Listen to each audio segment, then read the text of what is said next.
ಇವತ್ತು ನಿನ್ನೆಯಿಂದ ಟಿವಿಯಲ್ಲಿ ನೋಡ್ತಾ ಇದ್ದೀರಿ, ಈ ರಾಜ್ಯದ ಸರ್ಕಾರ, ಈ ರಾಜ್ಯದ ಮುಖ್ಯಮಂತ್ರಿ, ಈ ರಾಜ್ಯದ ಗೃಹ ಮಂತ್ರಿ ಯಾವ ರೀತಿ ವರ್ತನೆ ಮಾಡ್ತಾ ಇದ್ದಾರೆ ಅಂತ ಹೇಳಿ ಪ್ರತಿಯೊಬ್ಬರು ತಮ್ಮ ಮೊಬೈಲ್ಗಳಲ್ಲಿ, ಫೇಸ್ಬುಕ್ಗಳಲ್ಲಿ ನೋಡ್ತಾ ಇದ್ದೀರಿ.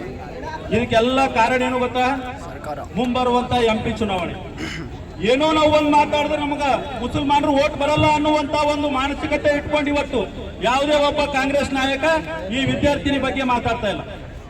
ಇವತ್ತು ನೀವು ನೋಡ್ತಾ ಇದ್ದೀರಿ, ರಾಜ್ಯದ ಮುಖ್ಯಮಂತ್ರಿ ಹೋಗ್ಲಿ, ಗೃಹ ಮಂತ್ರಿ ಹೋಗ್ಲಿ, ಒಬ್ಬ ಕಾಂಗ್ರೆಸ್ಸಿನ ಕಾರ್ಯಕರ್ತ ಈ ಹೋರಾಟದಲ್ಲಿ ಭಾಗವಹಿಸೋಣಂತ ಇಲ್ಲಿ ಯಾರಾದ್ರೂ ಇದ್ರು ತೋರಿಸ್ರಿ, ಇಲ್ಲಿ ಯಾರಾದ್ರೂ ಒಬ್ಬರಿದ್ರು ತೋರಿಸ್ರಿ. ಆದ್ರೆ ನಾವೆಂತ ಮುಟ್ಟಾಡಿರ್ತೀವಿ ಅನ್ನುವಂಥದ್ದು ಈ ಸಂದರ್ಭದಲ್ಲಿ ವಿಚಾರ ಮಾಡ್ಕೊಳ್ಬೇಕು. ನಾವು ಬರೀ ಇಂಥದ್ದು ಏನಾರ ಆದಾಗ ಮನೆಗಿಂದ ಹೊರಗೆ ಬಂದು ಜೈಗೋಷ್ ಹಾಕಿ ಮನೆಗೆ ಹೋಗ್ತೇವೆ. ಮನೆಗೆ ಹೋದ ನಂತರ ನಾನು ಲಿಂಗಾಯತ ಆಗ್ತೀನಿ, ಮತ್ತೊಬ್ಬ ಕುರುಗ ಆಗ್ತಾನ, ಮತ್ತೊಬ್ಬ ಕಬಲಿಗ ಆಗ್ತಾನ, ಮತ್ತೊಬ್ಬ ಒಂದು ಜಾತಿ ಆಗ್ತಾನ. ಈ ಜಾತಿ ವ್ಯವಸ್ಥೆ ಎಲ್ಲಿವರೆಗೆ ಹೋಗಲ್ಲ ಅಲ್ಲಿವರೆಗೆ ನಾವು ಯಾರು ಸುಖವಾಗಿ ಬದುಕಲಿಕ್ಕಾಗಲ್ಲ ಅನ್ನುವಂತ ಮಾತು ಈ ಹೋರಾಟವನ್ನು ಕಾಣ್ತಾರೆ.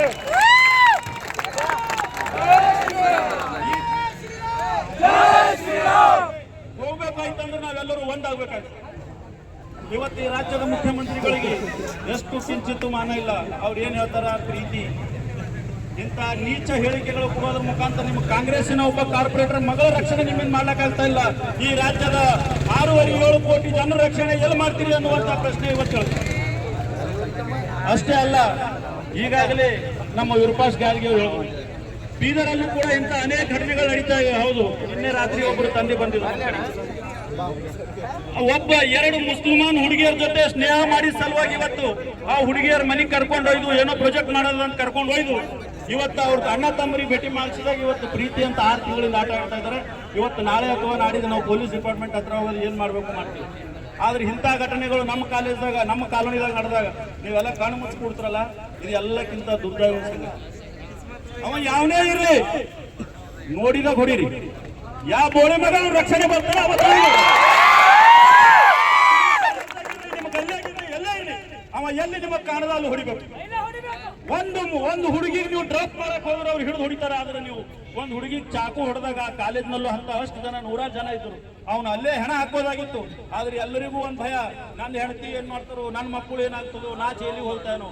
ಜೈಲಿಗೆ ಹೋಗ್ಲಕ್ಕೆ ಯಾರು ಹೆದರಿಲ್ಲ. ಸ್ವಾತಂತ್ರ್ಯ ಹೋರಾಟಗಾರರು ಜೈಲ್ದಲ್ಲಿ ಉಳಿದ ಸ್ವಾತಂತ್ರ್ಯ ಹೋರಾಟ ಕೊಡಿಸ್ಯಾರ ವೀರ್ ಸಾವರ್ಕರ್ ಅಂತವ್ರು. ಇವತ್ತು ನಾವೆಲ್ಲ ಜೈಲಿಗೆ ಹೆದರಿ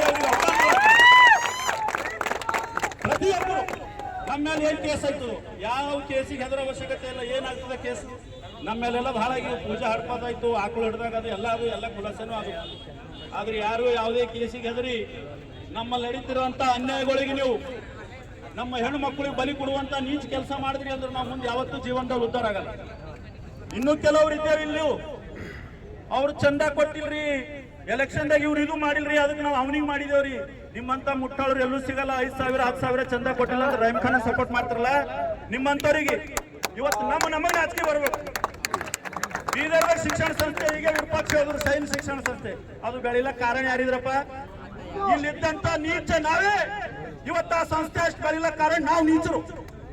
ಇವತ್ತು ಎಲ್ಲಿ ತಕ್ಕೊಂಡು ಹೇಳ್ಬೇಕು, ನಮ್ಮ ಒಂದು ಕೂಸದಾರು ಅಂತ ಹೇಳಿ. ಇವತ್ತು ನಮ್ಮ ಅನೇಕ ಮಠ ಮಂದಿರಗಳು, ಶಾಲೆ ಕಾಲೇಜುಗಳವ.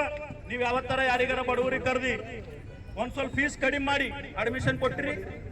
ನಿಮ್ಮ ಮಠ ಮಂದಿರಗಳು, ನಿಮ್ಮ ಶಾಲಾ ಕಾಲೇಜುಗಳು, ನಿಮ್ಮ ಮಠದ ಕುರ್ಚಿ ಅದು ನಮಗಾಗಿರ್ಬೇಕೆ ಹೊರತು ನೀವು ಐಷಾರಾಮಿ ಕಾರಿನಲ್ಲಿ ಓಡಾಡ್ಲಕ್ಕೆ ಇರಬಾರ್ದು ಅನ್ನುವಂಥದ್ದು.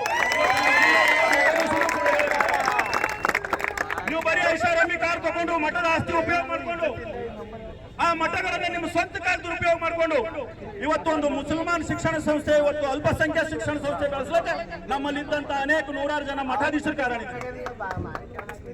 ಅಲ್ಲಿ ಎಷ್ಟು ಅನಾಗರಿಕತೆ ನಡೆದ ಅಲ್ಲಿ ಹೋಗಂತ ಮಕ್ಕಳು. ಮತ್ತೆ ಇನ್ನೊಂದು ಹೇಳ್ತೀನಿ, ನಮ್ಮ ಎಲ್ಲ ತಾಯಿ ತಂದೆಯರು ಕೂಡ ಕಾರಣ. ಏನೊಂದು 4% ಜಾಸ್ತಿ ಬರ್ತದೆ ಅಂತ ಹೇಳಿ ಅಡ್ಮಿಷನ್ ಮಾಡ್ತೀರಿ. ನಿಮ್ಮ ಮಕ್ಕಳು ನಮ್ಮ ಶಾಲೆ ಕಾಲೇಜ್ದಾಗ ಹೋದ್ರೆ ಪರ್ಸೆಂಟೇಜ್ ತೆಗಿಯಲ್ಲ ಅಂತ ಹೇಳಿ ಮೊದಲೇ ಕಲ್ಪನೆ ಮಾಡ್ಕೊಡ್ತಾರೆ. ಆದ್ರೆ ನಿಮಗೊಂದು ಮಾತು ಹೇಳ್ತೀನಿ, ಅಲ್ಲಿ ಯಾರ್ಯಾರ ಮಕ್ಕಳಿಗೆ ಕಳಿಸಿರಿ ಅವ್ರ ಪರಿಸ್ಥಿತಿ ಏನದ ಅನ್ನೋದು ನಿಮ್ಗೆ ಈಗಾಗಲೇ ಗೊತ್ತಾಗ್ಲತ್ತದ. ನಿಮ್ಗೆ ಸಮಾಜದಾಗ ಹೇಳ್ಕೊಳಕ್ ಆಗ್ಲತ್ತಿಲ್ಲ. ಆದ್ರೆ ಇನ್ನ ಮುಂದೆ ಅದಕ್ಕಿಂತ ಇನ್ನೂ ಹೆಚ್ಚಿನ ಕೃತ್ಯಗಳು ಹೊರಗೆ ಬರ್ತಾವ. ಅದಕ್ಕೆ ನೀವೆಲ್ಲರೂ ಎಚ್ಚೆತ್ಕೊಳ್ಬೇಕು. ಇವತ್ತು ಬಿಡ್ರಿ, ಚುನಾವಣೆ ರಾಜಕೀಯ ಬರ್ತದ ಹೋಗ್ತದ, ಆದ್ರೆ ನಾವು ತಗೊಳ್ಳಂತ ನಿರ್ಧಾರ ಅದು ಯಾವತ್ತೂ ಅಟಲ್ ಇರ್ಬೇಕು. ನಮ್ಮದೇ ಪಕ್ಷದ ತಪ್ಪು ಮಾಡಿದ್ರು ಕೂಡ ನಾವು ತಪ್ಪು ಅಂತ ಹೇಳುವಂತ ಮನೋಭಾವನೆ ರಾಜಕಾರಣಿಗಳಲ್ಲಿ ಇರಬೇಕು. ಆದ್ರೆ ಕಾಂಗ್ರೆಸ್ಸಿನ ಒಬ್ಬ ನಾಯಿ ನಾಲಾಯಕ ರಾಜಕಾರಣಿಗಳ ಹತ್ರ ಇವತ್ತು ತಪ್ಪಾಗ್ಯದ ಅನ್ನುವಂತ ನಮ್ಮ ಮುಖ್ಯಮಂತ್ರಿ ಹೇಳಿಕೆ ತಪ್ಪದ ಅನ್ನುವಂತ ಮನೋಭಾವನೆ ಯಾವ್ದಾರ ಒಬ್ಬ ರಾಜಕಾರಣಿಗಳು ಅದನ್ನು ಹೇಳಿ ಬೆಳಗಾದ್ರೆ ಏನ್ ಕೇಳ್ತಾರ, ಇವ್ರು ಏನ್ ಮಾಡಿದ್ರು ಅವ್ರೆ ನೀವೇನ್ ಮಾಡಿದ್ರಿ ಅನ್ನುವಂತ ಉತ್ತರ ಕೂಡ ಈ ಸಮಾಜಕ್ಕೆ ಕೊಡ್ಬೇಕಾಗ್ತದ. ನೀವ್ ಯಾವತ್ತರ ಬಹುಸಂಖ್ಯಾತ ಹಿಂದೂಗಳ ಮತ ತಗೊಂಡು ರಾಜಕೀಯ ಮಾಡತ್ತೀರಿ? ಯಾವತ್ತರ ಹಿಂದೂಗಳ ಹೋರಾಟದಲ್ಲಿ ಹಿಂದೂಗಳ ಕಷ್ಟ ದಿನಗಳಲ್ಲಿ ಬಂದ್ ನಿಂತಿರೇನಪ್ಪ? ಯಾರ ನೋಡಿರೇನು? ಯಾವ್ದಾರ ಒಂದು ಹಿಂದೂ ಸಮಾಜ ಹೋರಾಟ ಇವತ್ತು ಯಾವುದೋ ಒಂದು ಬೇರೆ ಕೋಮಿನ ಹುಡುಗಿಗಾದ್ರ ಇಂಟರ್ನ್ಯಾಷನಲ್ ಲೆವೆಲ್ ನಲ್ಲಿ ಹೋರಾಟ ಆಗುತ್ತೆ, 2 ತಾಸಿನಲ್ಲಿ ಇಂಟರ್ನ್ಯಾಷನಲ್ ಲೆವೆಲ್ ಆಗುತ್ತೆ. ನೀವು ನೋಡಿರಿ, ಇಲ್ಲೇ ಪಕ್ಕದಾಗ ಮೊಹಮ್ಮದ್ ಗವಾನ್ ಮದರ್ಸಾ ಇಶ್ಯೂ ಇಂಟರ್ನ್ಯಾಷನಲ್ ಲೆವೆಲ್ ಆಯ್ತು. ಆದ್ರ ಏನಿಲ್ಲದೆ ಆದ್ರೆ ಇವತ್ತ ನಮ್ಮ ಒಂದು ಹುಡುಗಿಗೆ 10 ಸಲ 11 ಸಲ ಚೂರಿಯಿಂದ ಇರಿದ್ರು ಕೂಡ ನಾವ್ ಯಾರು ಚಕಾರ ಎತ್ತಲ್ಲ, ಮಾತಾಡಲ್ಲ ಅಂದ್ರೆ ನಾವೆಲ್ಲರೂ ವಿಚಾರ ಮಾಡ್ಬೇಕು. ಇವತ್ತಿಲ್ಲಿ ಬಂದಂತವ್ರಿಗೆ ನೋಡಿದ್ರ ಬೇರೆ ಯಾವ್ದಾರ ಆದ್ರೆ ಇಲ್ಲಿ ಜಾಗ ಇರ್ತೀವಿ, ಆದ್ರೆ ಇವೆಲ್ಲ ಬಹಳ ಜಬರಿಲ್ ಬಂದಿರಿ. ನಾ ಈಗ ಬರ್ತೇ ಇಲ್ಲಿ ಹೋಗಿ, ಈಗ ಬರ್ತೇ ಇಲ್ಲಿ ಹೋಗಿ ಅಂತೇಳಿ ಇಂಥ ಪರಿಸ್ಥಿತಿದಾಗ ನಾವೇನು ಬದುಕ್ಲತ್ತಿದ್ದೆವು. ಒಂದ್ ಸ್ವಲ್ಪ ಮುಂದೆ ವಿಚಾರ ಮಾಡಿ ಇದೇ ರೀತಿ ಆಯ್ತು ನಾವಂತೂ ಯಾವತ್ತೂ ಹೋಗ್ತೇವು. ಮುಂಬರುವಂತ ಪೀಳಿಗೆಗಳ ಗತಿ ಎಲ್ಲದ ಈ ಸಮಾಜದಾಗ ಅವ್ರು ಹೆಂಗ್ ಬದುಕಬೇಕು ಅನ್ನುವಂಥದ್ದು ಎಲ್ಲರೂ ಕೂಡ ವಿಚಾರ ಮಾಡಿ. ಈ ಸಮಾಜದಲ್ಲಿ ಇನ್ನೊಂದು 10 ವರ್ಷ ನಂತರ ಹಿಂದೂ ವಿದ್ಯಾರ್ಥಿಗಳು, ವಿದ್ಯಾರ್ಥಿನಿಯರು, ಹುಡುಗರು ಹೇಗ್ ಬದುಕಬೇಕು ಅನ್ನುವಂತ ವಿಚಾರ ನೀವು ಮಾಡ್ಬೇಕಾಗ್ತದೆ. ಇನ್ನು ಅನೇಕ ಜನ ಹಿರಿಯರು ಮಾತಾಡೋರಿದ್ದಾರೆ. ಆದ್ರೆ ಒಂದು ಮಾತು ಹೇಳ್ತೀನಿ, ಬೀದರ್ನಲ್ಲೂ ಕೂಡ ಯಾರ್ಯಾರ ಕಾಂಗ್ರೆಸ್ ನಾಯಕರಿದ್ರಿ ನಿಮ್ಗೆ ಏನಾರ ಮಾನ ಮರ್ಯಾದೆ ಏನಾರ ಇತ್ತು, ನಿಮ್ಮ ಮುಖ್ಯಮಂತ್ರಿಗಳ ವಿರುದ್ಧ ಹೇಳಿಕೆ ಕೊಡಬೇಕಾಗಿತ್ತು, ಕೊಟ್ಟಿಲ್ಲ, ಮತ್ತೆ ನೀವು ಮುಂದೆ ಕೊಡಲ್ಲ, ಇದು ನಮ್ಗೆ ಗ್ಯಾರಂಟಿ ಅದ.